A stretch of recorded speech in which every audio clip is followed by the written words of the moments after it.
is awaiting the 129th running of the Preakness Stakes.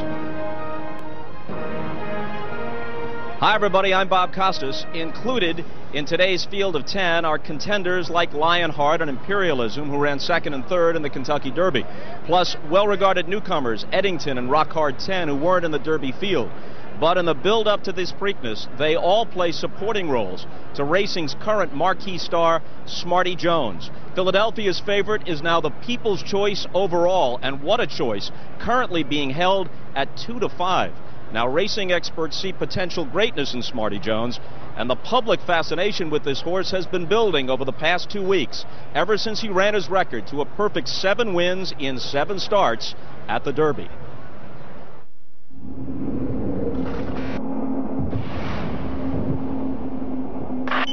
The strongest storm yet. Are we getting some vicious weather now? Winds of 40 to 50 miles per hour. There is a flash flood warning. Storm rolls across Churchill Downs. Bolts of lightning here and there around the area. Be advised, line of storm going right through the Louisville area now. Brace yourselves. This is a real mess on the track right now. Thunder is rolling through Churchill Downs.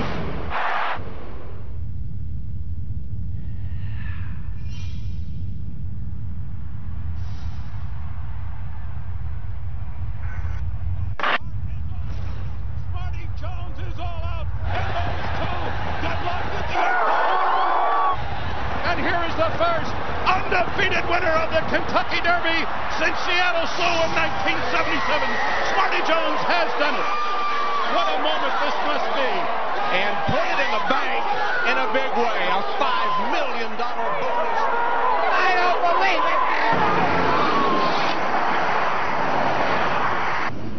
it. Philadelphia has been forever identified with the underdog, maybe because they feel like as a city they've always been the underdog. This horse, Smarty Jones, he's really the ultimate Philadelphia story. He's Rocky. To have this horse get to the Derby was an astonishing story. Like 20 years of losing was just lifted off this city. I think people really identify with Smarty Jones because of that. Smarty Jones is the greatest horse in the history of Philadelphia. You would think like he was like the McNabb of horse races or something. He's a Philly horse, native Philly horse. Whoever expected him to win? Welcome to Philadelphia Park for this Monday, May the 3rd. Future windows are open. Let us now review the changes on this afternoon's 10-race card. I think I'm still dreaming. You know, every morning I wake up, I think about that. I think, geez, I won the Kentucky Derby. I think it's great that you did that. To come back here and see the reception kind of caught me by surprise, because I can't tell you how many times I heard that horse is from Philadelphia. He can't be that good. He's made believers out of everybody. I got marks all up and down my side where I've been pinching myself just to make sure that I'm still awake. You know, this isn't a dream. Today, the dreams of a city look 2 hours south to Baltimore, to Pimlico, the Preakness Stakes, the second stop on the journey to immortality. Only one still has a chance. A chance to write another chapter in this Philadelphia story.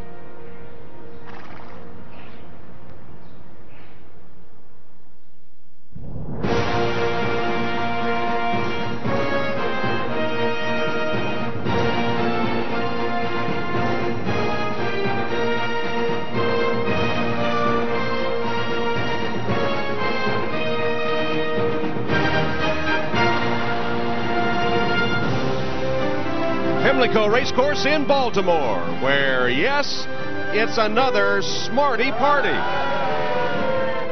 It's Preakness Day, Maryland's day to shine, with crab cakes and other Chesapeake Bay delicacies vying for attention with glamorous outfits. The rowdy infield party is well underway. No puddles to frolic in like 2 weeks ago, at least not yet. And at Philadelphia Park, here's a live shot from the second floor. The Philly faithful have turned out to watch and wager on their newest sports hero. Here at Pimlico, where racing has been held since 1870, the crowd is well over 100,000, likely the largest to ever witness a sporting event in the state of Maryland. They're here to see the newest star in the American sports galaxy continue his quest to become the first Visa Triple Crown winner in 26 years. And a short time ago, Smarty Jones owners Pat and Chappie Chapman arriving here at Pimlico for the big day. Chappie, who has emphysema, confined to a wheelchair, getting the ride in the golf carts, and all things are go for Smarty at the Preakness. Preakness Day in Baltimore is a hot one. The temperature has been in the 80s all week long leading up to this day. 86 degrees as post time approaches. There is a chance that there might be some thunderstorms later in the afternoon, about race time as a matter of fact. But right now, the track is fast. Hello, everyone. I'm Tom Hammond, and welcome to Old Hilltop, Pimlico, and the 2004 Preakness Stakes. It's a day filled with anticipation as Smarty Jones attempts to keep his perfect record intact. The little horse from the wrong side of the tracks, 7 for 7. He could join some elite company today. In history, only 2 horses, Seattle Slew and Majestic Prince, have won the Derby and Preakness while undefeated. But to win today, Smarty will have to face rivals from the Derby, including Lionheart and Imperialism, who finished 2nd and 3rd, plus 2 new horses, Rock Hard 10 and Eddington, excluded from the Derby for lack of graded earnings, but talented and ready for a shot at Smarty Jones. 10 go to the post. The betting opened yesterday. You see the current odds, including Smarty Jones, the heavy favorite, at 2 to 5. Imperialism, the second choice, at 6 to 1. And joined now by Charles C. Canty. And Charles C., the lives of the Chapmans, of John Service and Stuart Elliott changed forever when he crossed the finish line at Churchill Downs 2 weeks ago. And when he returned to Philadelphia Park, his home base, 5,000 people turned out to see him gallop.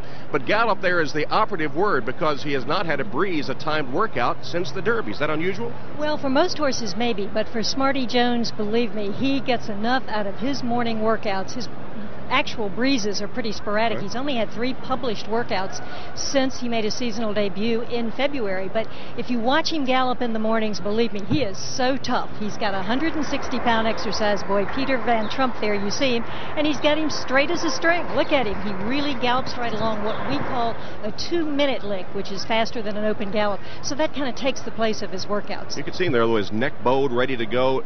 Will he be hard to handle in this race today because he's so full of energy? Well, John Service takes him with the pony most mornings and kind of contains him, and he said he wanted to have him fighting mad. He wanted him to have a big head of steam. The risk is he might be a little too strong going into the first turn, and he'll be chasing Lionheart and Sir Shackleton, who are the big speed. They want him to relax and sit off him just like he did in the Kentucky Derby. Well, as we said, it's a mix of new faces and old rivals that Smarty will face today, and for all of that, let's go to Mike Battaglia and Bob Newmeyer. Oh, thanks, Tom. It's a daunting task to win this Triple Crown. 3 races, 5 short weeks, 3 different racetracks. You got to be good, and you got to be lucky. And to be lucky is to be healthy in this game. And the Cliff's Edge, not so fortunate. Yeah, one of the horses that didn't make it, the Cliff's Edge. This is a horse that was peaking at just the right time. I mean, he wins the Bluegrass impressively.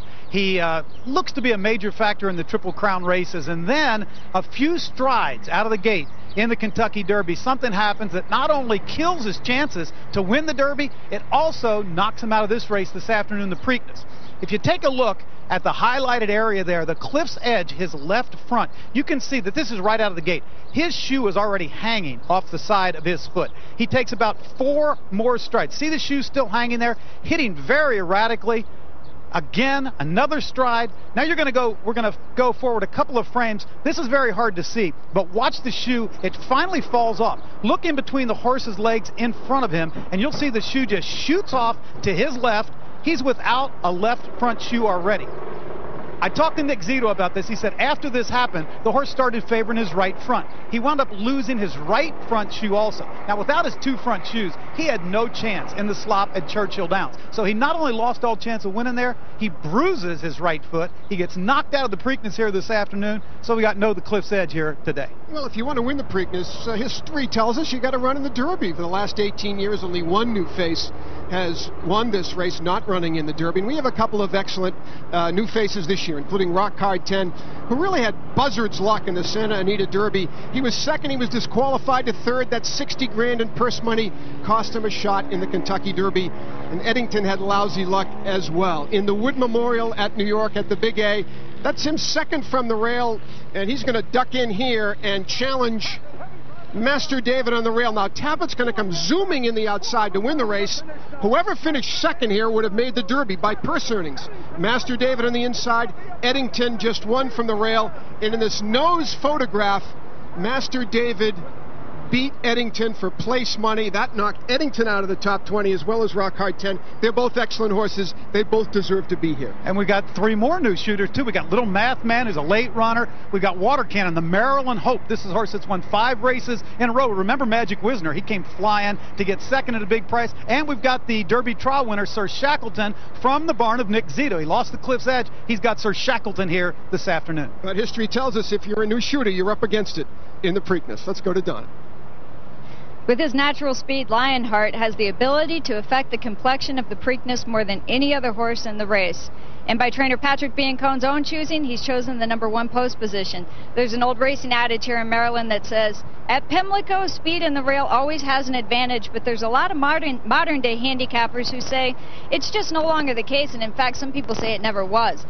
I called on Chris McCarron. He's a former jockey, a Hall of Fame rider who dominated racing here in the mid-70s. He won 6 Triple Crown races, including 2 Preaknesses. And Chris, I would love to hear your opinion. Is speed in the rail an advantage to Pimlico? It certainly can be. If you're the best horse, it's the shortest way home, and if you can get the lead and get to the fence, shortest way home, you have a big advantage. But Lionheart has a habit of running away from the rail a little bit. He likes to drift out as he runs, and I've noticed that Mike Smith, who's riding him, doesn't necessarily fight him. He likes to let him race out off the fence a little bit, so he may not get the shortest way home. But I think it's a misconception that Pimlico is a speed bias racetrack. I won a lot of races back here from 1974 to 1978 by taking horses back and making a late run. When I moved to California, I had to adjust my style and learn how to be a speed rider. I think it's a very unbiased racetrack. How do you think Pimlico managed to earn this reputation? That's a good question. Probably from the gamblers. Yeah, you're right. A lot of misconceptions come from the gamblers. We go to Kenny Rice. Thank you, Chris. You're welcome. Thanks, Donna. And why would a guy bring a horse here who is coming off a 10th place finish in the Kentucky Derby, 16 1/4 lengths behind Smarty Jones, his worst career showing in 8 starts? Well, trainer Bo Greeley is not giving up on Borrego, that 10th place Derby horse. He said he's overlooking the Derby, and instead right now he has been reviewing the Arkansas Derby, where Borrego was a closing second, just 1.5 lengths behind Smarty Jones. I talked with Greeley this morning. He said 2 other factors played in there. Borrego generally is a horse that does not like to train, but on the Monday after the Derby, when he took him out for a routine jog, he almost broke into a full gallop. And then this past Monday at Churchill Downs, in his final big tune-up for this race, he had what Greeley said might have been the best workout of his career. But Greeley also said, and these are his words, by the end of this day I could either look like a genius or an idiot. He certainly isn't bucking history here, though. In the last 18 years, 3 horses have finished 10th or worse in the Kentucky Derby: Snow Chief, Hansel, and most recently Louis XIV. And then 2 weeks later, they were able to turn it around and come in here and win the Preakness. And Greeley also said he thinks he has one other thing in his favor. He was out on the track this morning. He thinks the track is a little deeper than it usually is on Preakness Day. So he thinks that it sets up a lot better today for a closer than some of the speed horses in this race. Tom? All right, Kenny. Meanwhile, here's the horse they're all trying to beat. It's Smarty Jones, very calm a few moments ago, awaiting his call for the Preakness, second jewel in the Visa Triple Crown. A look at downtown Baltimore in the distance, and our aerial coverage today courtesy of the Goodyear Tire and Rubber Company and its fleet of airships, reminding you to travel with peace of mind on Goodyear's new Assurance tires. Let's check the odds for you now. Smarty Jones has been a very heavy favorite since the betting opened. A lot of folks probably made that trip down I-95 from Philadelphia. Lionheart 7-1, Borrego at 14. Little Math Man, Song of the Sword, and Sir Shackleton are long shots. Smarty Jones now 1-2. Imperialism at 6-1. Eddington 15. Rock Hard 10 8-1. And Water Cannon is 40-1. And we invite you to log on to NBCSports.com for pre- and post-race coverage of the Preakness. There's analysis from Bob Newmeyer, tips on handicapping the field, and a web replay of the race. All of that is at NBCSports.com. You can also cast your vote for who you think will win the Preakness. 21-year-old trainer Kristen Mulhall brings Imperialism to the Preakness after a troubled third in the Derby. If you look closely at Imperialism's eyes, you'll notice that his left eye is normal, But the right eye is sunken, which limits his vision on that side. That's sometimes a factor in his races. And we sat down with Kristen to watch Imperialism in the Derby. Any problem in the gate with that right eye? Not really. He's pretty good in the gate. He knows exactly. He'll get a little impatient. He knows how to, if he has to stand too long. That's why we picked the outside post. Now, when we watched this replay, what was the most distressing part of the Derby for you? What was the scariest part for you as you watched this isolated replay? Well, the first part of the race when he passed the wire first time around and he got clipped, I saw that in the race and I was just hoping he was okay. I was worried about him all the way around there. Action this day clipped him right up, took pretty good size, quite a bit of hair off of right above his hock. It could have been pretty ugly, but we were lucky. But then when he couldn't get through, if he could have been on the outside where Tappet was, when Tappet made up all that ground, I think he would have been right up there. He's the kind of horse that makes a huge, he starts moving a little at the half-mile pole and he makes right there. Makes a huge 3/8 of a mile run, and I think if he could have been out there, he would have been right there. And basically it's just racing luck because Kent really didn't have a whole lot of options, did he? No options. How much difference do you think it would have made? Could he have beaten Smarty Jones? I don't know if he would have beaten Smarty Jones. My horse is a really game horse when he's head-to-head. He showed it in the San Rafael when he beat Lionheart. So he would have given all he has. I think he definitely would have been second, and I think he would have been right on the side of Smarty Jones. What Smarty Jones had left in his tank, I don't know. But he looks like a really nice horse. He does. And Imperialism, watch Kent DeSormo. He crosses the finish line and puts his fist down in disgust, even though he ran third. But apparently the key for Imperialism is keeping him on the outside. When he's inside horses, he sort of cocks his head to the side for a full range of vision from his good left eye, and perhaps not with full focus on running. After the Derby, Kristen said she was thrilled to be third, but Kent DeSormo was really angry about his bad trip and eventually helped convince Kristen to come here to the Preakness. And stabled here at Pimlico, take a look at which horses are side by side in the Preakness barn. Imperialism and Rock Hard 10, two California horses who have a history in the Santa Anita Derby. In the closing strides of that race, Rock Hard 10 with Castledale on his outside, Imperialism at the rail, comes over on Imperialism, checks right there. Rock Hard 10 disqualified from second to third, and the difference in that money kept him out of the Kentucky Derby. Well, David Flores rode Rock Hard 10 that day, but Gary Stevens had ridden him in his other two starts. Stevens has flown from France to be aboard today. Right now, he's with Bob Costas. All right, Tom, thanks very much. Gary Stevens has, in fact, won the Preakness twice. You must think that Rock Hard 10 has an excellent chance to make this grueling trip back and forth. I think he's a special horse. He's lacking on education-wise right now, but he's an athlete. He's a great mover, and he takes his education very well. So I also have a lot of belief in his trainer, Jace Norman's a close friend of mine, and the family. They've put a lot into the sport and going to be around for a long time. So I feel like I'm part of the team, and I want to be definitely a part of Rock Hard 10's team. Quickly, your itinerary Friday through Sunday. People won't believe it. Well, I arrived from France yesterday at noon. Riding today, I've got a flight out of D.C. tonight at 10:15. I arrive at Charles de Gaulle at 11:30 tomorrow morning. I'll be at Longchamp Racecourse in Paris, racing at 2 o'clock tomorrow. We've got the 2,000 guineas in France tomorrow, so pretty hectic schedule. How is the track playing today? It's not favoring speed. Yesterday and today, the place to be is not on the lead, but a lot of times you can overdo it. If there's a very slow pace, I mean, I don't know what's going to happen out there, but I'm not gonna break my horse in two to try and keep him off the lead. If nobody wants it, I'll take it to them. Well, Rock Hard 10 generally, short career, 3 races, but generally a horse that likes to run on the lead. So does Smarty Jones. Do you figure to have Smarty Jones in your sights throughout? Yeah, I'll have him in my sights. I've got a lot of respect for him. I saw the Derby, and he's got a lot of quality. We've got our work cut out for him, but that's what these big races are about. They've got to get through it every time. He had a grueling race 2 weeks ago, and my horse is fresh, but again, he's lacking in seasoning. So I'm going to be very leery of him, but I'll know where he's at. How are you doing since that horrific accident last summer at the Arlington Million? Took a lot of time to get totally healed up. I started back a little bit early and got through the Breeders' Cup and took a couple months off, and going to France right now. I'm probably fitter and healthier than I've been for a long time, and you know, it was a jolt to me, to my system, and and my brain a little bit, but it's probably one of the best things that's ever happened in my life. I'm enjoying life every day that I get up, and I'm enjoying the racing, and things are good in Gary Stevens' life right now. And the last thing, you played George Wolfe, as most people know, in the Seabiscuit movie, stepped in for Red Pollard, George Wolfe did, in the match race at Pimlico between War Admiral and Seabiscuit in 1938. Even though the scenes were shot elsewhere, does that give you even more of a connection to this course? Yeah, I think so. I've always been fond of Pimlico. It's been very good to me. I've won the Pimlico Special a couple of times, which is what the match race originated from, is the Pimlico Special. So, you know, I feel a lot of different bonds in different categories from the shooting of Seabiscuit. But it's good to be here, and I feel at home here. Good luck today, Gary. Thanks, Bob. All right, let's go back to Tom Hammond.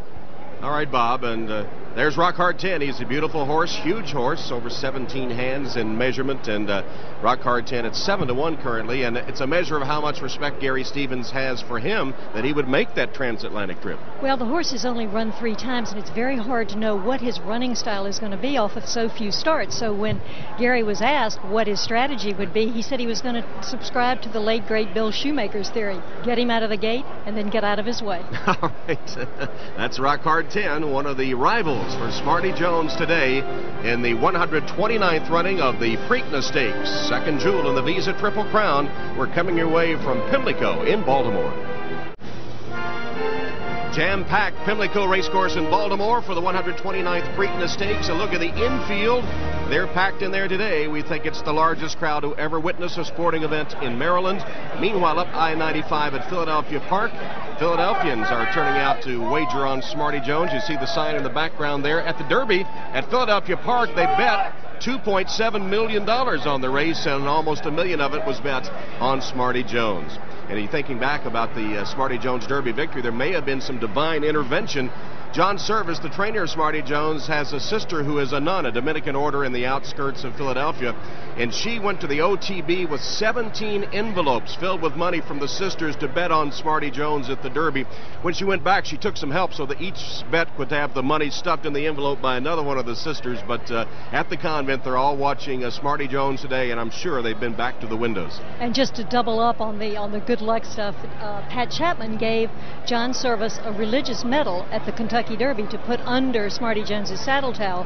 Obviously it worked, but in the aftermath, the excitement in the winner's circle, John forgot about it, and it fell off to the ground, and his neighbor, fortunately, was there, thought it was a rose petal, and salvaged it. So I'm sure it will be finding its way around Pimlico Racecourse under Smarty's saddle today. And the funny part about the sisters at the convent, they didn't realize that place and show tickets were also good, and they tore a couple of them up before someone said, no, you can also cash those on Smarty Jones. There's so many angles to the Smarty Jones story.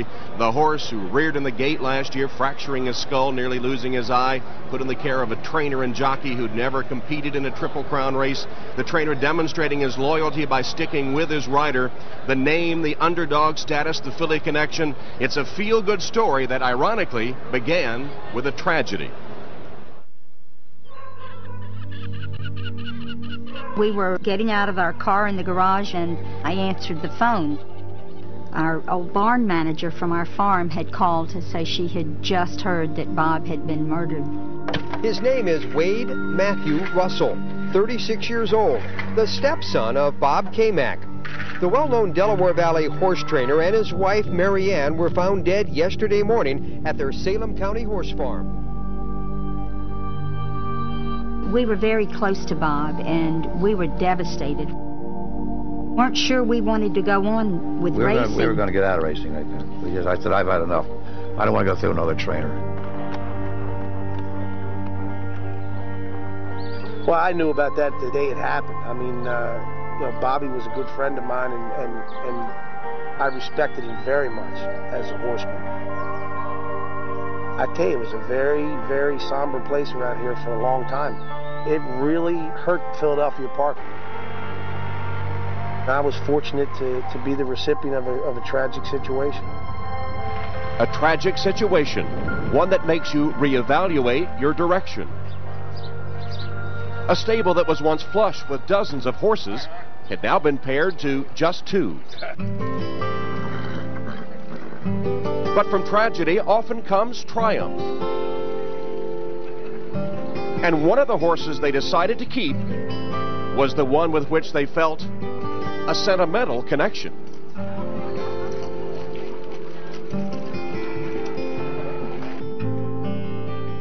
Smarty was born on February the 28th, 2001, and that was my mother's birthday.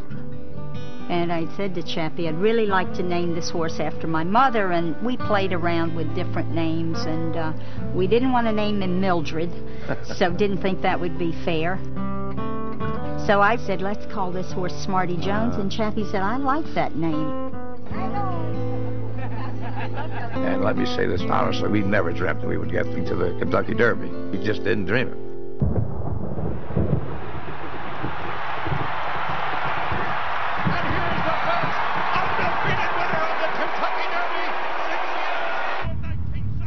When he came running down that stretch, I mean, I exploded.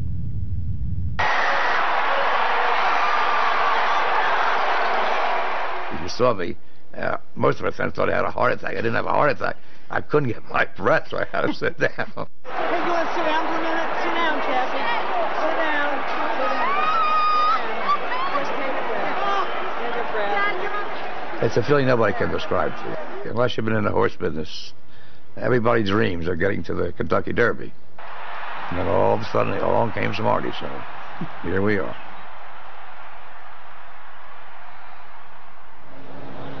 And here they are at Pimlico. John Service, the trainer, who said he didn't want to go to the Kentucky Derby until he had a horse that could win it. And he said, my knees might buckle when I walk over and see those twin spires. He's handled it all with grace and class, and they're easy to root for, this Smarty Jones group. And of course, as we've gotten to know them over the last couple of weeks, they certainly are rooting for the little guy. They're representing all their compatriots back at Philadelphia Park, and for the guys that toil with only a dream for all those years and then finally see that dream come true. It certainly came true for Stuart Elliott, the jockey. He'll be sitting on that saddlecloth on Smarty Jones. There's Stuart gathering his thoughts. He had a flawless ride to win the Derby.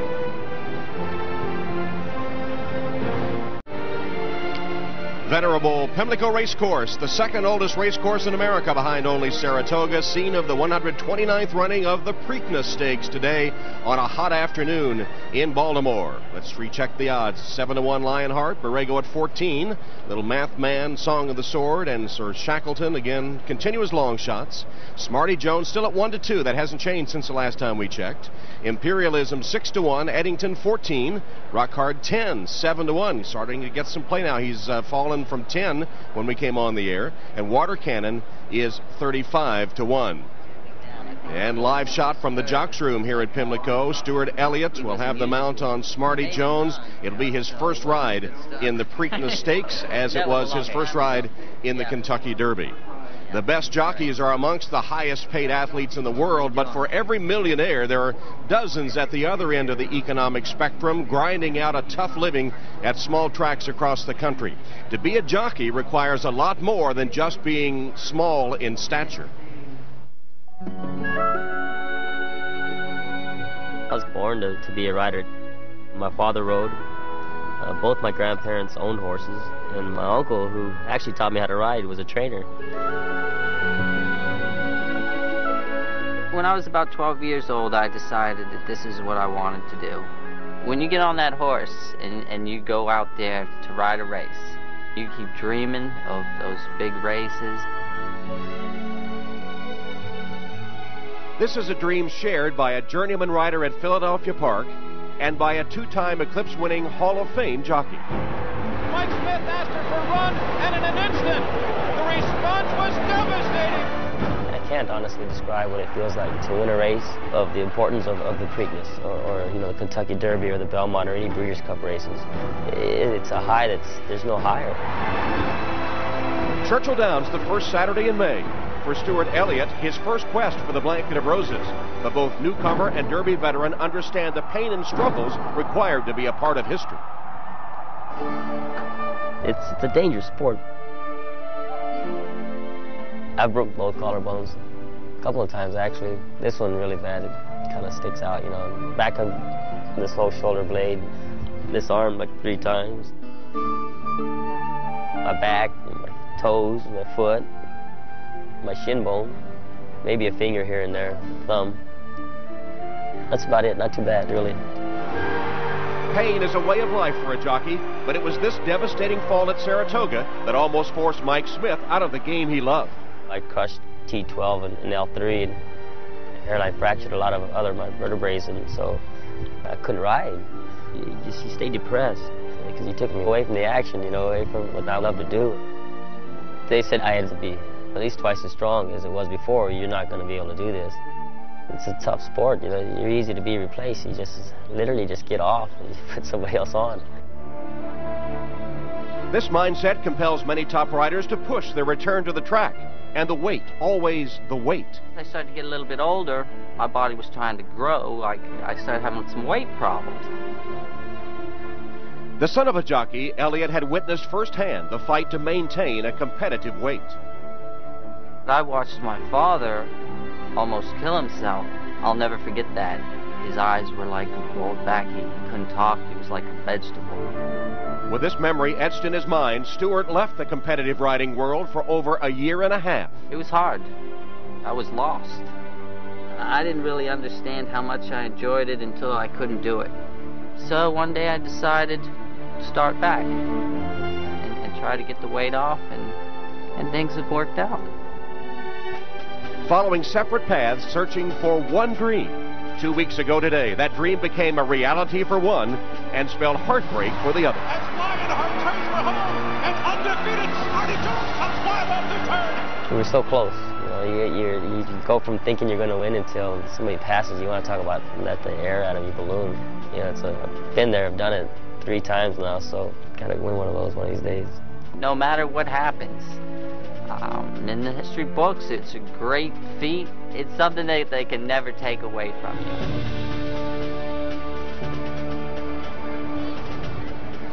And there they are live in the Jocks Room at Pimlico. Mike Smith on the right, Stewart Elliott on the left. Can you imagine Mike's thoughts on Lionheart trying to win the Derby so many times and seeing Stewart Elliott in his first Derby ride go by with Smarty Jones to take the roses? I've often thought, too, that jockeys really don't get their due as fantastic athletes. Not only does it take incredible strength to control those animals, going about 35 miles an hour, but you have to have a sense of timing and tactics as well. In fact, Donna Barton Brothers has been watching this feature on the jockeys. She's our former jockey. Perhaps she has a comment. Donna?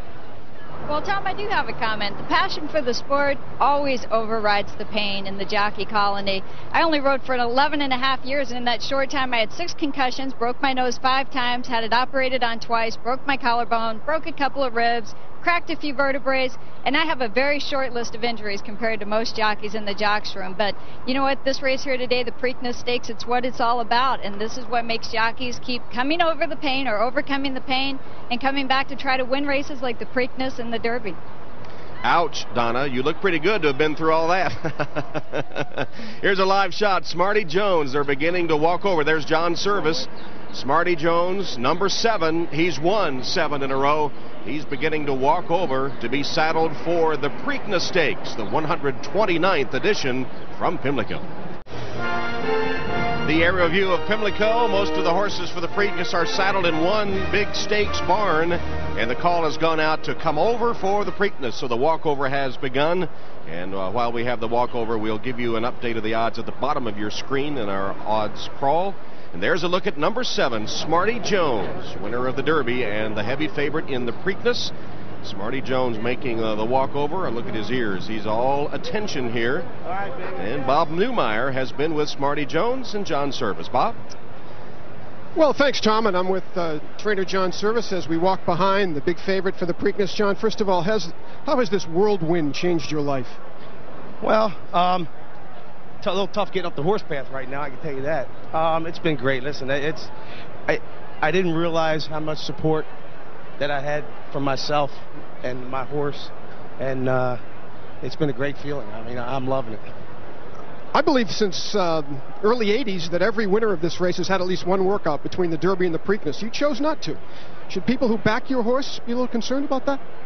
Well, I just did what I thought was best for my horse, and if I did the wrong thing, I'm sure I won't be the first guy. Before the Derby, Jerry Bailey was open, arguably the greatest rider in the world, and yet you stuck with Stewart Elliott. Was there ever a time you thought about making a switch to Bailey? No. And Stewart did the job for you in the Derby. Stewart's my man. Good luck. Thank you very much. Let's go to Kenny. Okay, thanks, Bob. Of course, in Europe, it's very common for trainers to bring their horses in the day of a big race or just a few days out. And that suits Frenchman Patrick Biancone just perfect with his horse Lionheart, who will make his 5th start today on his 5th straight different track. But Patrick told me earlier this week that Lionheart is one of the smartest horses he had ever trained. So smart that it's better for him not to race over the same track that he trains because he gets used to where the poles are. And, for example, he'll come to the 5/8 pole and figure maybe I'll take a breeze. But I noticed you got a cool towel on his head, Patrick, and we could all use one of those right now. Yeah, it's warm today. I mean, we had the rain 2 weeks ago. Now we have a beautiful day, and we enjoy to be here, you know. Your horse has been out 6 times, 3 wins and 3 seconds. He has a running style that goes out there, as we saw in the Kentucky Derby, and says, come and get me. With the way the track is playing now, do you figure that will hold up again today, that speed? I hope so. You know, his talent and his speed, and Mike Smith riding beautifully all the time, and we just hope to have a clean trip and everything go well for everybody in the race. Good luck today. Thank you. Back to Tom. All right, Kenny, the walkover continuing as they come from the stakes barn. And, of course, you know the Preakness tradition probably. They saddle outdoors on the turf course so all can see. Let's go to Donna Brothers. Tom, after Imperialism's 3rd place finish in the Kentucky Derby, he earned a ticket to the Preakness. But as we saw earlier in our clip, he had a very difficult trip in there. And who knows where he would have run with a clear trip. Kristen, you galloped this horse. You work him. Does it ever occur to you that you might like to ride him in a race sometime, especially this one? I've always thought what the feeling would be, how much different he would be. But I'll leave that up to the riders. Speaking of that, will you give King Disharmonian instructions, or do you just let him ride his race? I just let him ride his race. He knows him. He knows the track better than anyone, and he'll do the best thing. Kristen, good luck to you. And Tom, on the way up here, owner Stephen Todd was right here, and he said this is the most exciting sport and the most exciting day in racing. Right. And Kristen was quite an equestrian herself. In fact, her dad, Richard Mulhall, who is not here today, he's home with a detached retina, said that he thought she would have made the U.S. Olympic team as a rider. There's a look at Imperialism, the gray horse. All those horses came from the Preakness barn, but there's one that took a different route to get there. That's the local Water Cannon, trained by Linda Albert, who's with Mike Battaglia. You're right, Tom, and he took a long route because he isn't here yet. Linda's still here waiting for a horse. But, Linda, this has just got to be a special day. You're a regular here on the Maryland circuit, and now you've got a horse in the big race. He's won 5 races in a row. It's got to be a special feeling. It is, and I think I'm going to have him well warmed up when he finally gets here. That's a long walk. How far is it? It seems like it's probably going to be about a mile, I would guess, really? Just doing the math. How are you feeling now? Are you feeling nervous? Are you feeling excited? Maybe a little nervous. It's just, you know, it's a long day. By the time you build up to the race is the easy part. You've been quoted as saying that you're down to 10 horses right now. You've had some tough times in this business, and you thought about quitting. But a horse like this has to bring it all back together. Sure. It really does make it all a lot more worthwhile when you show up in the morning for this. What makes this horse so special? 5 wins in a row. Yeah. I think he's 35-1, but you have confidence in him. We think he's got a little bit of a shot. All right, Linda, I hope he gets here. And he's right behind us. And Garth, good luck. Thanks. Yeah, Mike, you can't see him, but Water Cannon is slowly but surely making his way over there to be saddled. Meanwhile, to document the 129th Preakness, the jockeys posing for the official jockey's photo. 10 riders lined up to record this moment, the 129th running of the Preakness Stakes. Well, only 5 horses, including Smarty Jones, have won the Kentucky Derby while undefeated. The last, Seattle Slew in 1977, en route to the Triple Crown. Before that, Majestic Prince had headed to the Preakness with a perfect record, and he's the subject of our Buick Preakness Stakes moment.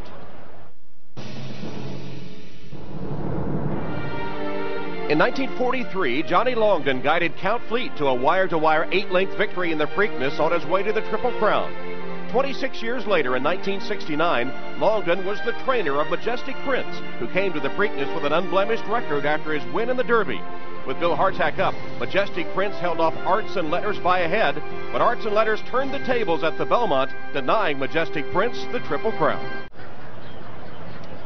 Back at Pimlico, and we'd like to welcome the folks at the USA Network to NBC. NBC and USA now part of NBC Universal. And you'll be seeing plenty of coverage of the U.S. Olympic trials on the USA Network. And during the Olympic Games in Athens, USA Network will be your cable home for the Olympic Games from Greece.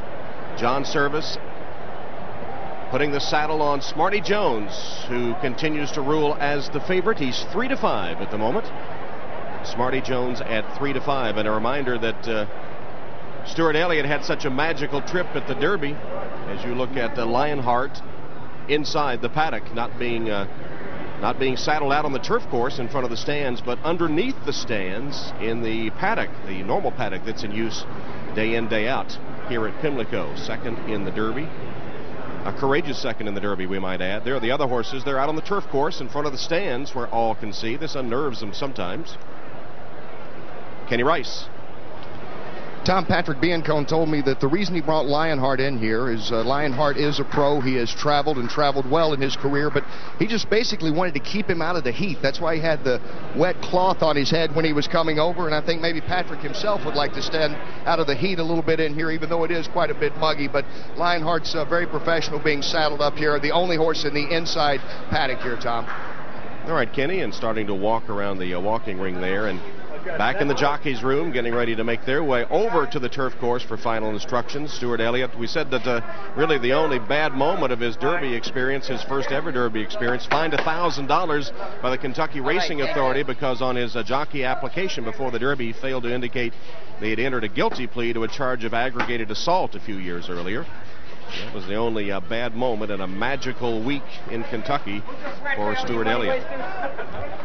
Elliott and the other riders making their way out, and still popular amongst all these people as he makes his way down through the crowd. All right, well, Smarty Jones, the fans see him as the overwhelming favorite here. You hear some applause behind us, by the way, as they see the jockeys make their way down the steps. Mike Smith there, Jerry Bailey. And let's go to our handicappers, Mike and Bob. Well, fool me once, shame on you. Fool me twice, shame on me. Lionheart was my pick in the Derby, ran well, a good second. But if there's any room on the Smarty bandwagon, can you pencil me in about a little square foot that I can jump on? I mean, the price is ridiculous, Mike, but we got to be on him. It really is, and I'm on the bandwagon too. And you know, he's won 7 in a row. And while I don't think you can call him a great horse yet, I think he has the capabilities of being a great horse. And the reason I say this is that Smarty Jones doesn't need any help to win his races. Take a look at the Arkansas Derby. In the Arkansas Derby, he breaks from the outside post. There's not a lot of speed in here. Look at Stuart Elliott. He has to gun this horse. He really uses this horse early on because he knows there's not a lot of speed inside. There's a horse named Purge in here. He had to go out and run with him, and he does it. He actually gets in front before they get to the first turn. I thought he was a speed horse. That's why I didn't think he could win the Kentucky Derby. Look at him here in the Derby. Pace is a little bit quicker. There's horses all around him. Stuart Elliott just takes hold of the horse. He keeps his position, holds his position great, but he doesn't feel the need to gun this horse and go up after the early lead. He's content to sit back behind, and that's what I mean when I say doesn't need any help. If the pace is slow, he's going to go out there. If the pace is fast, he can sit back off of that pace. And the stretch drive in the Derby was marvelous, wasn't it? Lionheart and Smarty, eyeball to eyeball as they turned for home. And it was memorable indeed, and I think that some people believe that they can run this exacta right back 1-2. I don't know. It's a deep track, and that may play against Lionheart in this race, Mike. I don't think there's any question about that. The late runners are running much better than the early speeders right now at this point in time. And people want to talk about the new faces. We mentioned Eddington at the top of the broadcast, but I think Rock Hard 10 deserves a good hard look for that nice run in the Santa Anita Derby. I mean, he's a beautifully bred horse, lightly raced, only 3 races. We're going to look at the stretch drive here at Churchill. This was 2 weeks ago, and Lionheart is cooked by then. And this gave Smarty, believe it or not, 7 wins at 7 different distances at 4 different racetracks. If he wins today, that'll be 8 different distances. So, I mean, how can you play against him? You really can't. I cannot pick against this horse, even at 3-5. I don't have any trouble picking him. I just hate picking the same horse you pick. Well, hey, listen. Last year, I was lucky enough to pick the exacta with $12 of fun. This year, I'm going with 8 is enough. $8 is enough, and that is the exacta box of Smarty and Rock Hard 10, the exacta box of Smarty and Long Shot Borrego, and let's see if we can hit this thing for $8. I kind of think Imperialism is going to run big. I think that the way this track's playing, I already mentioned that the early runners were not faring too well. Imperialism will be flying at the end. That's my exacta. Smarty and Imperialism. 2 votes for Smarty Jones, Tom Hammond. All right, guys, there's a look at Imperialism. And Imperialism, we're told, lost a shoe on the way over.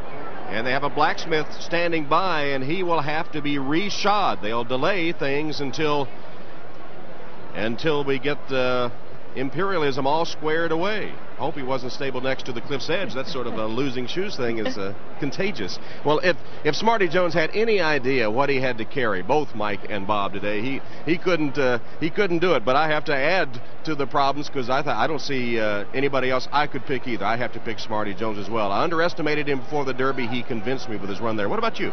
Well, I think Smarty Jones is absolutely the horse to beat. He's done nothing wrong. How can you go against him? But just for fun, let's look for something that's a little bit more of a price. We've got a horse here with absolute raw talent. We don't really know a lot about him. Rock Hard 10.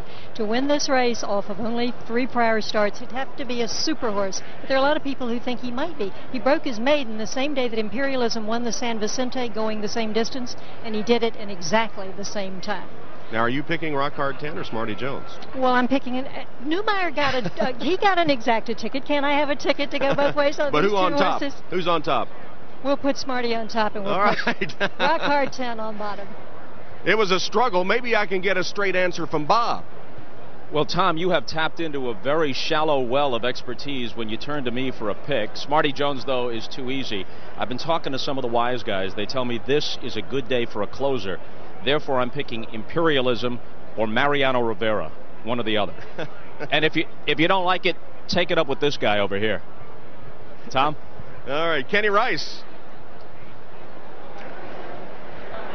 Hey, Tom, I'm here with Kristen Mulhall. Imperialism is being shoed right now. We're back in the indoor paddock. What happened out there, Kristen? He was walking around in a circle and he grabbed a hold of his shoe and just sprung it right off, so we're just packing it back on really quick. Well, he seems to be standing calm. It's the left front? Yeah, it's the left front. He's very calm. He's taking it all easy. Okay, good luck. Thank you. All right, Tom, we continue to wait here while the blacksmith's doing his job. You can see Kristen Mulhall is very calm. I do think that as far as a pick today, I'm going to stick with Lionheart. I know I'm going against the grain that speed will hold up on a track that's been a little deeper than usual, but the horse has been there in every single race. I think this is the day that he gets there.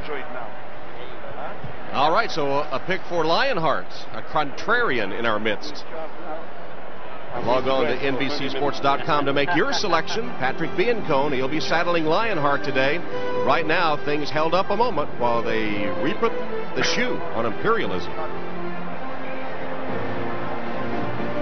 We're back at Pimlico. There's a live shot of Imperialism, who is coming back out on the track. Just a few moments ago, when he was inside, the blacksmith was reapplying a shoe to his left front foot. Earlier, walking in a circle, he had stepped on the shoe with his back foot, prying it off, and now it's being reapplied. Let's go to Mike Battaglia. And Nick Zito knows what it's like for a horse to lose a shoe. It's easy for a horse to throw a shoe. It happened at a good time for Imperialism. Yeah, I'm glad that Kristen had a chance to put it back on right now, and she handles herself well. I just told my assistants she does a good job. And what about the Cliff's Edge? Can he be ready for the Belmont? It looks that way, Mike. I mean, right now, what I saw this afternoon, but we keep our fingers crossed, because you know those things are day to day, minute to minute. I hope so. And Sir Shackleton's looking great. Good luck to you in this race, Nick. Tom? All right, Mike. Sir Shackleton is number 6, owned by Tracy Farmer, trained by Nick Zito, and Royal Assault won the Sir Barton Stakes early on the card for them. There's a look at Chappie Chapman and Pat Chapman, the owners of Smarty Jones. Remember, Chappie with emphysema, confined to his wheelchair. And there's Smarty Jones. Kent DeSormo now talking to Kristen Mulhall. He's the rider of Imperialism, who had the shoe reapplied. Patrick Biancone has to be worrying about this racing surface at Pimlico, which has been very tiring for the speed horses the last couple of days. Yesterday, even worse than today, perhaps. Bob Neumeier. Kristen Mulhall, can you tell us what happened?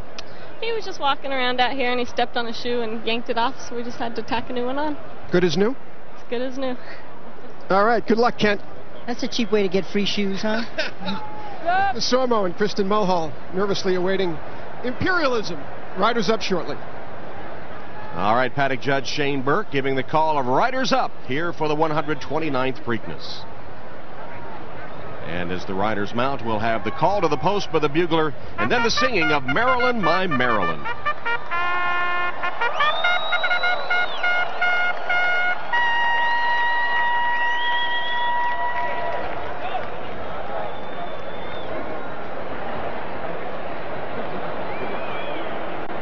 Thank you, Hey, Lou. buddy. All right. Always a pleasure. Try to hurry back here. Ladies and gentlemen. That's the idea. Isn't it? Good enough. He was a prince. All right, Good Jack. luck. Good to see you, huh? Yeah. Waiting for the riders up on their Smarty Now Jones. assembled in the infield winner's circle is the U.S. Naval Academy Barbershop Quartet, who will sing Maryland, My Maryland. Thou wilt not cower in the dust, Maryland, my Maryland, thy gleaming sword will never rust, Maryland, my Maryland, remember Carroll's sacred trust, remember Howard's warlike thrust, and all thy slumbers with the just, Maryland, my Maryland. All right, thank you. And the horses on the track for the 129th running of the Preakness Stakes, $1 million guaranteed for 3-year-olds at a distance of 1 mile and 3/16, a 16th of a mile shorter than the Kentucky Derby. Pat Chapman in anticipation as the horses begin their post-parade for this race. There's Eddington making his way out under Jerry Bailey, who had to pass on a Derby ride when Wimbledon. His mount was scratched by Bob Baffert in a couple of days before the race. And number 1 is Lionheart, a $1.4 million 2-year-old, and he won all 3 of his races last year at 2, and this year in 3 races he's finished second each time, including second by 2 3/4 lengths to Smarty Jones in the Derby. Mike Smith aboard Lionheart. Number 2, Borrego. That means horns in Spanish. He has a couple of calcium deposits on his head that kind of look like horns. You know, he won't even officially be 3 years old until 2 days from now, foaled on May 17th. Seabo Greeley is the part breeder, part owner, and the trainer of Borrego, who was 10th in the Derby. Little Math Man, a long shot, is the 3-horse, like Smarty Jones, based at Philadelphia Park. Like Funny Side in New York, bred, displaced his palate in the Wood Memorial his last start when he finished 7th. The Cliff's Edge, the 4, was scratched. 5 is Song of the Sword under Jorge Chavez. Jennifer Peterson, the trainer. In fact, there are 3 female trainers today in the Preakness. First time that's ever happened. In the Derby, Song of the Sword ran 11th at 56-1. Sir Shackleton, named for Sir Ernest Shackleton, the British explorer. In 1914, his ship Endurance was frozen solid in the Antarctic for 10 months. He took an open boat 800 miles to safety. They hope Sir Shackleton can do the same. First trip around 2 turns, he won the Derby trial. Rafael Bejarano leads the nation in wins. There's Smarty Jones. You know the story by now. 7 for 7, trying to join Seattle Slew and Majestic Prince as the only horses to ever win both the Derby and the Preakness while undefeated. Number 8, Imperialism, who had the shoe replaced a few moments ago. Seems like bad luck is following Imperialism around these days after the tough trip in the Derby where he ran 3rd. He's the most experienced horse in the field. This will be his 17th start, 3rd in the Derby. One time he ran in a maiden claiming race, but young 21-year-old Kristen Mulhall's done a wonderful job with him. Number 9 is Eddington under Jerry Bailey.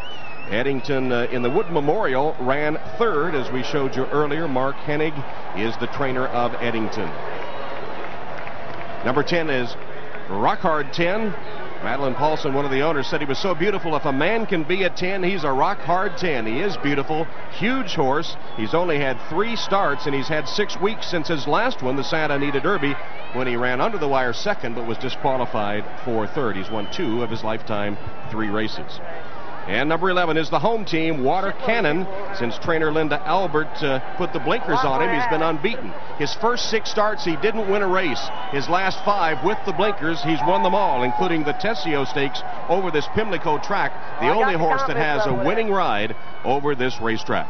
And that's the field for the 129th running of the Preakness Stakes. Smarty Jones carrying the hopes of the Philly faithful in the Preakness.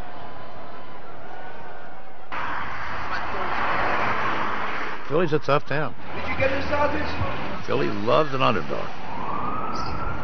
Philly just loves that kind of winner, and he's a winner. We are the city of champions, but it just seems like we're due. We're not used to winning that much. Really hope he wins the Preakness. Wouldn't that be great? He looks like he can really do it. We have a triple crown possibility in Philadelphia. I mean, who would have thunk that? Smarty Jones, Smarty Jones, yeah. Since the day he was bred, all they ever said was Smarty Jones, Smarty Jones. This Coley made some dough by winning 6 in a row. John Service said to Stewie, just sit and let him roll. There was a roar from the crowd. You couldn't hear a sound, so they laid their money down. Now they're looking for the crown. Smarty Jones, ooh, yeah. Smarty Jones, yeah, yeah. Since the day he was bred, all they ever said was Smarty Jones. Thank you. Bob Costas back at Pimlico, just minutes away now from the 129th running of the Preakness Stakes. As has been noted, there's been no Triple Crown winner since affirmed in 1978, and it appears that the public is jonesing for another chance. 5 of the last 7 years, including the last 2, and last year with Funny Side, a horse has in fact won the Derby and the Preakness, only to come up short in the Belmont. Will it be 6 of 8? Will Smarty Jones put himself in that position and then look to the Belmont 3 weeks hence? We'll find out shortly, but the public believes in him. He's at 3 to 5 right now. Back upstairs to Tom and Charleston. All right, Bob, thank you very much. There is Smarty Jones. Looks quiet and composed right now. The odds, as you see, 3 to 5 on Smarty Jones. There are actually 3 horses vying for second favorite at 6 to 1. Lionheart, Imperialism, and Rock Hard 10 all at 6 to 1 on the board behind the favorite Smarty Jones, who also was the favorite in the Kentucky Derby, where they bet overwhelmingly on Smarty Jones at Philadelphia Park that day, as they did at Oaklawn Park, where Smarty had won the Arkansas Derby. Look at that. The party is underway. They just hope it continues for a while longer if their favorite can get home today in the Preakness. And trainer John Service, again, probably feeling the butterflies, talking to Chappie. You remember that moment after the Derby when Chappie Chapman raised his arms above his head and then had to sit down to get his breath, as he said. He only has about 20% function in his lungs due to emphysema, has an oxygen bottle always nearby, and he was, as he said, nearly overcome as he watched his horse win the Kentucky Derby. The Chapmans have been involved in steeplechasing before now, and they're probably the only people in the world who can claim to have won the Maryland Hunt Cup and the Kentucky Derby. Well, what a double. Like to add the Preakness from the Maryland connections exactly. as well. And a good chance. Look at Smarty. He's such a cool, calm professional. Here's a horse who's never run the same distance twice. And he doesn't have to carry his racetrack around with him. He proved that in Kentucky when he ran over that gooey track. And this is the 5th state he's competed in. Whatever the question is, he seems to have the answer. John Service saying after that accident in the gate, that terrible accident where he fractured his skull, he has been very professional, much more mature. Well, there's one of the new horses with Jerry Bailey aboard, Eddington. Well, he sort of harkens back to Red Bullet, if you remember the horse who put the stops on Fusaichi Pegasus. There are a lot of eerie similarities. They're both by Unbridled. They both have almost identically same race records. They started in New York, campaigned in Florida, went to the Gotham Wood. They came here under Jerry Bailey, and of course, Eddington hopes to be just like Red Bullet and being the spoiler on another Derby-winning favorite here at the Preakness. And, of course, when we were making our selections, Donna Brothers didn't get a chance to make hers. Donna, who do you like in the Preakness? Well, Tom, you can count me in on the Smarty party. I just can't see any reason why this horse can't win this race again. I realize they say speed hasn't been holding, but I think Smarty Jones has shown that he can come from off the pace, and he might have to in this race. But count me in, Tom. I'm in the Smarty party. All right. Donna, now let me ask you about the track, because the speed horses have struggled both yesterday and to a lesser extent today. What are the jockeys telling you about the condition of the track and how it might affect the front runners, thinking of Lionheart, Sir Shackleton, and Smarty Jones in particular? Well, I did talk to Mike Smith earlier because, as we mentioned, he is the controlling speed of the race, and he said the only horses that have won on the lead in the last couple of days have gone in 25 for the first quarter.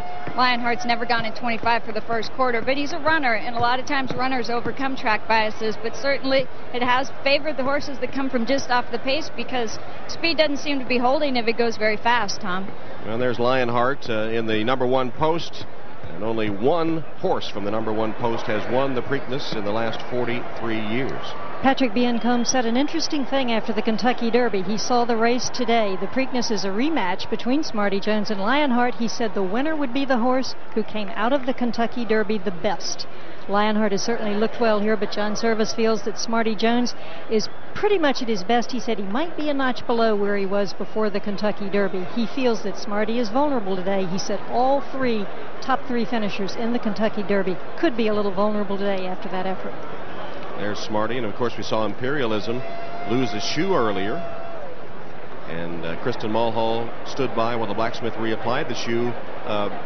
How much might that hurt, or not at all? Well, you certainly don't want to have it happen, and actually Kristen had an unpleasant experience recently where a paddock blacksmith tacked a shoe back on down in Kentucky, and he got it with a high nail, and the horse was a little lame and didn't run well. So it's not what you want to see happen, to have a strange blacksmith shoeing your horse, and you certainly don't want it happening before a Grade 1 Classic. And of course proceedings were delayed a bit by that Imperialism losing his shoe, and so they want to give him ample time to warm up before the races run, so things running a little bit behind schedule because of the delay to reshoe Imperialism. Well, we're looking here at Imperialism, and he wouldn't even be here if it hadn't been for the extreme pressure Kent DeSormo put on. He knows Pimlico well. He's 5 times been leading rider here. His career started here in Maryland, and he guaranteed both Kristen and owner Steve Cobb if they would bring Imperialism here to Pimlico, he would win the next 2 legs of the Triple Crown. So he's got a lot riding on him today. One of the new horses, of course, Rock Hard 10, the very inexperienced horse. And he is an eyeful, Charles C. We'll get a shot of Rock Hard 10 here in a moment as we continue to track Imperialism there in his final warm-ups. But Rock Hard 10, as they make their way now lining up to come to the starting gate. There he is a picture book. Oh, he's a gorgeous horse. He's huge, and he's a good mover, and he's just beautiful. And as we've said, he's just a bundle of talent. Many horsemen in California said he was the best of the crop, and obviously he didn't get much of a chance to go. But Rock Hard 10 and Eddington both are huge, big, gorgeous horses who trained most impressively here this week. And Smarty Jones now at 3-5. I mentioned Red Bullet passing the Derby and then beating Fusaichi Pegasus, who was a big favorite here in 2000. Lionheart now is the second choice at 5-1, and he is the first to load. There he is, number 1 under Mike Smith, Lionheart, and his trainer Patrick Biancombe. And number 2 will go in. That's Borrego, trying to improve on his 10th place finish at Churchill Downs. The 3 horses, Little Math Man, outsider, but based in Philadelphia Park, trying to catch a little of that magic. He had a little breathing problem in the Wood Memorial and should bounce back to his good form going around 2 turns. Song of the Sword, sort of a surprise entry after a poor run at Churchill Downs, thinking he didn't like the track. There's the horse of the hour, Smarty Jones, going in, trying to go 8 for 8 and head to the Belmont for the Visa Triple Crown. Can he do it? John Service, Pat Chapman, Chappie Chapman hope so. Imperialism goes in. Total of 10 with the scratching of the cliff's edge. 1 mile and 3/16, the 129th Preakness to give you the call. Let's go to Tom Durkin. And the final horses moving into line. There is the local hero, Water Cannon, the only horse ever to race over the Pimlico track. Indeed, he won over the Pimlico track. Nonetheless, he is 35-1 as they take their place in the starting gate. Rock Hard 10 just a little reluctant to move into the starting gate. This might be the biggest Preakness field I've ever called. No, not in numbers. I mean, there's just 10, but there are some big horses in there. And Rock Hard 10, the biggest of them all, he's a big old boy. And there's some other big horses in there as well as Borrego and Eddington. And Rock Hard 10 giving the assistant starters a little trouble. They're being a little gentle with him right now. They don't want to get too concerned. The head man here at the starting gate is Bruce Wagner, starting his 2nd Preakness Stakes. There's Rock Hard 10 and Gary Stevens. Hopes he gets in the gate pretty quickly because he's got a plane to catch here pretty soon. They're backing Imperialism out of the gate. And now he moves back into his post position, number 8. As far as tactics go here, well, Lionheart, he'd love to get to that lead. The first quarter mile here is very key at Pimlico. They've got a quarter-mile run into the turn. And now they've opened up the stall, the front gates of the starting stall. Sometimes that will give horses a little more confidence to move into the starting gate. Donna's out there, and Donna, what do you get from your horse side view?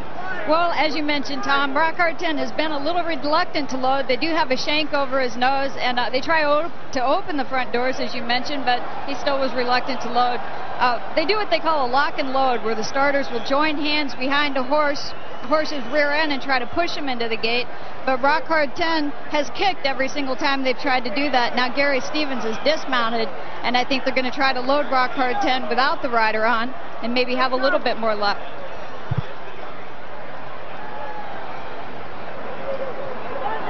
These horses, the assistant starters, they really have to be more psychologists than strongmen here, because especially Rock Hard 10, this horse probably weighs about 1,200 pounds. No. And if he does not want to go in, they're going to have a real difficult time doing it. But now they're going to resort to some physical force to move him in the starting gate, pushing, pulling.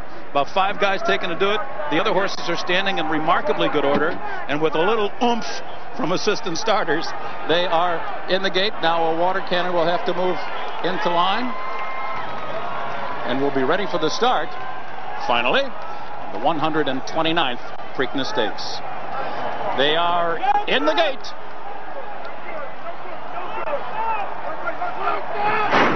And they're off. Smarty Jones gets off to a good beginning. Little Mathman was shuffled back, so too was Sir Shackleton. Lionheart down toward the inside.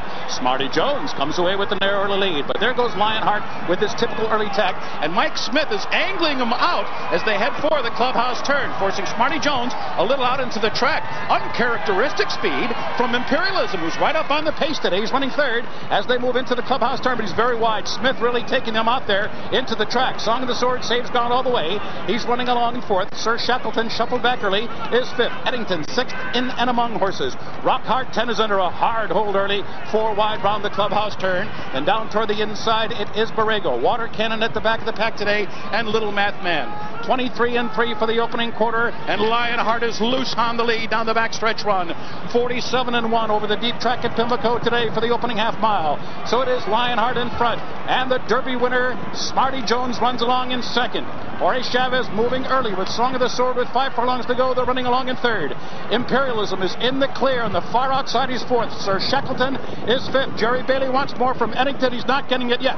And there goes Rock Hard 10, who rolls up on the outside and around the far turn. Mike Smith is giving Smarty Jones the rail. He remains well off the rail with 3 furlongs to go on Lionheart. An inviting opening on the inside for Smarty Jones. And Rock Hard 10 is uncoiling that massive stride of his. He is third as they come to the top of the stretch. And as they hit the top of the stretch, Smarty Jones has taken the lead. It is Smarty Jones in front. Lionheart doing his best, but he's second. Rock Hard 10 is third as they come into the final furlong of the 129th Preakness. And it is Smarty Jones. He's pulling away. He's pulling away to win impressively here. Rock Hard 10 second on the inside. He's going to win by a colossal margin. Here is Smarty Jones. He wins the Preakness by a dozen lengths. He remains undefeated, and it's on to Belmont. This Philadelphia story continues its magical way to the elusive Triple Crown. Rock Hard 10 was second. It was close for third. The final time was 1 minute 55 and 2/5 seconds. This is special. Oh, did he ever do it? Smarty Jones, the Philly Flyer, turned the Preakness into a runaway. No problem. Stuart Elliott said, "Let's go, big fella." And they rolled home to win the Preakness and now set sail for Belmont Park and the Belmont Stakes, and a chance for racing history, as 3 weeks from now, hopefully they'll take to the gate for the Belmont Stakes. Wow, Smarty Jones and Stuart Elliott devastating the field. Donna Brothers is riding his normal pony, Butterscotch. That's the horse that goes with Smarty Jones to the track every day. He looks like he's happy too, Donna. Stuart, this was an amazing performance by Smarty Jones today. Tell me about it. He's just unbelievable. He just keeps getting better, this son of a gun. I mean, he just did it so easy.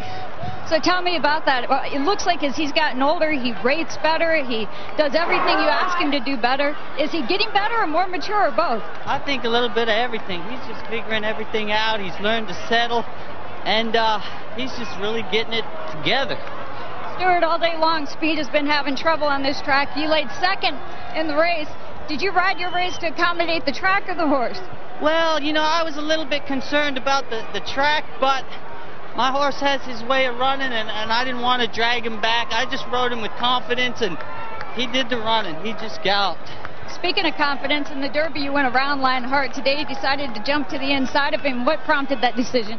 Well, in the Derby I see Mike having trouble, and he was able to get him back. When he didn't get him back around the first turn, I figured he might never get him back.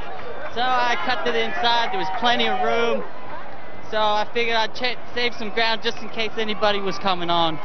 Stuart, did you give a little portion of the $5 million bonus after the Kentucky Derby? And if you did, what are you going to do with it? I'm going to save it for if I get old. I don't think that's going to happen. Doesn't look like Smarty Jones is going to get old either. Congratulations, Stuart. We go to Kenny Rice. Mr. and Mrs. Chapman are now making their way to the escalator. Worked out a game plan. If Smarty Jones had won, he would come straight back. The Chapmans would. And Mr. Chapman right now will be helped out of the wheelchair and to the escalator. He will be taken down through the indoor paddock because it is flat. And then from there, he'll go on over to the ramp that's being laid across the track. Just as he said he would not do at the Kentucky Derby, he would not allow his wheelchair to be carried the track, and he said it's the same way here. So Mr. and Mrs. Chapman are on their way now to the winner's circle. Tom? All right, Kenny, there he is, Smarty Jones, the 29th horse to win the Derby and Preakness. Only 11 have completed the Triple Crown. And, of course, Smarty Jones, the first undefeated Derby and Preakness winner since Seattle Slew. In fact, Smarty Jones only the third to do that. Seattle Slew and Majestic Prince, and now Smarty Jones. Chappie continues his progress. Now back into the wheelchair. Had his 78th birthday just 3 days after the Kentucky Derby. What was I getting? Service. John Service with his stable foreman Bill Foster. Mike? Where's John? Well, Mike's calling for John, and he's John Service surrounded by well-wishers at the moment. And I hear a chant of Smarty, Smarty from some here. Smarty Jones, the 6th winning favorite, the first odds-on winner since Spectacular Bid was 1-10 in 1979. Affirmed, who of course took the Belmont to complete the Triple Crown the last time we've had one in '78, won the Preakness at 9-10. Let's go down to Mike now. John Service, Smarty Jones' win in the Derby was amazing. His win in the Preakness was electrifying. I got goosebumps watching it. That is unbelievable. I got goosebumps myself, Mike. I'm really, really happy with him. Can you believe the way he just exploded down the stretch? Well, you know, I was a little concerned about the 2 weeks, and we elected not to work him. And, you know, I think that was a good move. He was real sharp leaving the gate, and Mike did a real good job of trying to keep controlling him all the way around the turn, down the backside. And Stewie did a great job of just following Mike and waiting for his chance, and Mike tried to park him a little bit. He went to the inside and he went on about his business. How great is this horse? This horse is great. This jock's pretty doggone good too. And you did a heck of a job training. Well, thank you very much, Mike. You just got to be on cloud 9. I'm on cloud 9. We're with you. Thank you, buddy. All right, John. Thank you. John Service. All right, Mike, and there's a look at Pete Van Trump, who gallops him in the mornings, the groom Mario Arriaga, and the connections of Smarty Jones. They'll leave Stuart Elliott in the saddle and walk him a bit until Chappie Chapman can make it over to the winner's circle. He doesn't want to miss the presentation. And the Visa Triple Crown once again in sight after the Derby and Preakness, but with a twist this time because the horse that is aiming for the Triple Crown is 8-for-8. Bob Newmeyer. Well, thanks, Tom. With runner-up jockey Gary Stevens aboard Rock Hard 10 and pace setter Mike Smith. Mike, let me start with you. Did you try to float this horse wide into the first turn? Well, he always floats out. You know, it's just to get him to rate, you gotta let him a little bit. Otherwise, if you grab a hold of him to pull him in, he grabs a bit. He was struggling early on. It made him get out even more than usual. And Smarty Jones, man, he's just an amazing horse. Like we was talking earlier, I think me and Gary on some great colts were just born in the wrong year. All right, Mike, let's go to Gary now. Rock Hard 10 had trouble loading. You seemed very, very wide throughout. Was that a problem? No, it wasn't a problem at all. I mean, I finished second. I had some problems at the starting gate. I'm sure took a little bit of something out of him. But I was happy out in the middle of the track. The going was good, and I was actually placed right behind the winner throughout the trip. He was wide also, but I was absolutely no match for the winner. He's something very, very special. We might have seen some history in the making right here. I thought I had a chance right here coming into the stretch. And you got some positive momentum coming here. You got to think you got a chance here. Great momentum, and I had another gear left. Unfortunately, when I hit the other gear, Smarty Jones hit about 4 more gears. And Mike Holt knew it was over with right here. And I'm just basically running for second. Smarty Jones looks like he's just getting warmed up right here at the finish. And I'm pretty excited for them. I would have loved to have won it, but my horse, he's young. He's got a great future ahead of him. And like Mike said, we might have just been born in the wrong year to come up against Smarty Jones. All right, Gary, thank you very much. Let's go back to Tom. All right, Bob, and the Preakness is now official. Smarty Jones being led into the winner's circle. Here are the payouts. Smarty Jones, $340, $3.260. Rock Hard 10, $5 and $4. Eddington got the show spot, $520. The Exacta paid $24.60. The Try, $177, and the Superfecta, $230. He's the little horse that could. Pennsylvania bred from Philadelphia Park. One for the little guys. And Smarty Jones becomes only the 3rd horse in history to win both the Derby and Preakness with an undefeated record. He'll head to the Belmont Stakes having won 8 races in 8 starts. Stuart Elliott sneaking a peek under his shoulder there, and Charlesy, at this point, he's not taking any chances, but he doesn't see anybody else. You know, it's interesting. John Service said that he was still learning before the Derby. It looks to me like he's gone to graduate school here. He's got his PhD. Look at his ears. How easy did he do this? He took them all to school today. And at Philadelphia Park.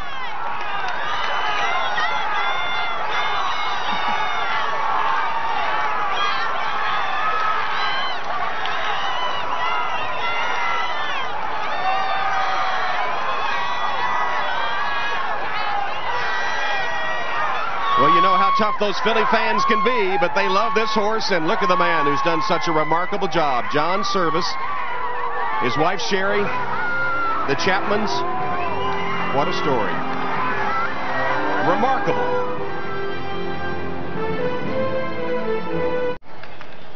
And a look at Smarty Jones, his colors being painted on the weather vane atop the cupola, and joined now by Shane Sellers. Shane, of course, lost his Preakness ride when the Cliff's Edge was scratched, but he's here to help us with our Computer Associates race replay. Welcome, Shane. Thank you. And Smarty Jones certainly has everybody talking now. Let's take a look at this replay now and watch him isolated from start to finish. Clear break for him, even though a couple of horses did get squeezed in there. Yeah, he's a good gate horse. You can tell that, and he got off really good. And Stewart just rode an impeccable race. I mean, he sat chilly. He's looking around right now, and right here you can see Mike's. He's clocking Mike's horse right here because Mike's having trouble. And you know, Mike, you could tell Mike went a little far out right here, but he's looking to get inside or outside, and but he's holding his ground, and he just rode a fantastic race. Lionheart has that tendency to drift out around both turns. All of the riders are fully aware of it, and Stewart sits there and just trails along behind him. Look at him. He's got plenty of horse here, and Smarty relaxes so professional. What he's doing right here, he's watching Mike, but at the same time he's looking on the inside and on the outside, not letting nobody push him down in there and force him to do anything. As you can see, he keeps looking over his right shoulder, his left shoulder, but at the same time he's clocking Mike, and he's not going to let Mike get away. And right here he's going to look at Mike, and I think he can tell that Mike's going to have trouble in the next turn, and he does a great job right here. He does a great move and pushes him to the inside. Well, he's got Song of the Sword up inside him. Did you think he was going to have room to drop over and go to the inside of Lionheart? Well, right there you could tell. I mean, he had to make a decision, so he made sure he cleared the horse on the inside of him.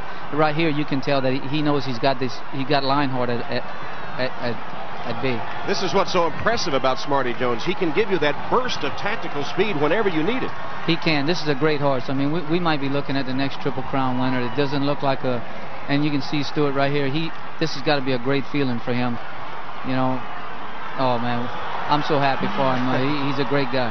This is a great burst of acceleration through the stretch, but Shane, if the Cliff's Edge, the mount that you lost today, if he is well by Belmont time, can he chase Smarty Jones effectively? Well, you know, it's something that it depends on how much time he's going to lose or how much this is going to take out of Smarty Jones. But this is a tough-looking horse, and we'll just have to see. All right, thank you, Shane. Shane Sellers helping us with our Computer Associates race replay. And you notice, all alone at the finish, Smarty Jones going back for a well-deserved back. Here's the official order of finish in the Preakness. Smarty Jones wins by 7 3/4 lengths, the official margin, the largest margin in the history, 129 years of the Preakness. Now to Bob Costas for the presentation. All right, Tom, on the very crowded victory stand, Tim Smith, the commissioner of the NTRA, and the president and CEO of Visa USA, Carl Pasquarella. And now Smarty Jones moves to within one big victory at the Belmont of collecting the $5 million that's been out there for almost a decade. That's right, Bob. First, I want to congratulate the Chapmans and John and Stuart. It was a great race. I think we have the real deal. He's one race away from being the all-time money winner and one race from being the undefeated thoroughbred champion for the Triple Crown, the Visa Triple Crown, since Seattle Slew. So I think we've got the real deal here, and we can't wait at Visa to get that $5 million in their hands. All right, Joe DeFrancis is the president of the Maryland Jockey Club, and the chairman of the board of Magna Entertainment is Frank Stronach. Well, first of all, I'd like to congratulate the winner and trainer and jockey, and most of all, Smarty Jones for running a smart race. And the horse industry is very important to Maryland, and nobody realizes that more than our governor. And I'd like to thank the governor for his leadership and his commitment to the horse industry. Governor Robert Ehrlich for the presentation. Mr. Chapman, in Maryland, we love the Preakness, and everybody loves Smarty today. Let me tell you so. Congratulations. We're very proud and very happy for you. Roy and Pat Chapman, one of their grandchildren. You already picked up a $5 million one-time only bonus for winning the Rebel Stakes, the Arkansas Derby, and the Kentucky Derby, and now you could double it to $10 million with a win in the Belmont. How about this? I got to talk to Smarty first, to tell you the truth. All right, Mr. Chapman. We'll let you confer with Smarty, and we'll send it over to Mike Battaglia. Thanks, Bob. And you know what? Smarty Jones is truly America's horse now, John. Truly America's horse. Well, he came through for America. I mean, I'm so impressed with his effort today. I really am. I knew he had to bring his best game. I knew it was the toughest race he's going to be in a long time, and he brought it. He brought it big time. And I don't think anybody really realized how good this horse is, except maybe Stuart Elliott, who was sitting on him like he was sitting on Citation all the way around. I tell you what, Mr. Service, last time you credited me, today I'm crediting you. I mean, he just took me around there. He's a great horse. This has got to be right now one of the best feelings you've ever had in your entire life. I can't even explain it. I really can't. I mean, I'm just so overwhelmed, and I'm happy for everybody. I really am. I mean, it's great. I love it. On to the Belmont? As long as he tells us he's ready, we're on to the Belmont. 3 weeks, we're going to see it, people. On to the Belmont for Smarty Jones. Congratulations, guys. Thank you. The Chapmans with a celebration after taking the second jewel in the Visa Triple Crown and doing it with a flourish. 7 3/4 lengths. Smarty Jones wins the Preakness Stakes and is still undefeated, the Philly Flyer. And with all the bad news in the world today, isn't it nice to smile about a story for a change? It's 3 weeks till the Belmont. Let's enjoy the ride. Tom Hammond, so long from Pimlico.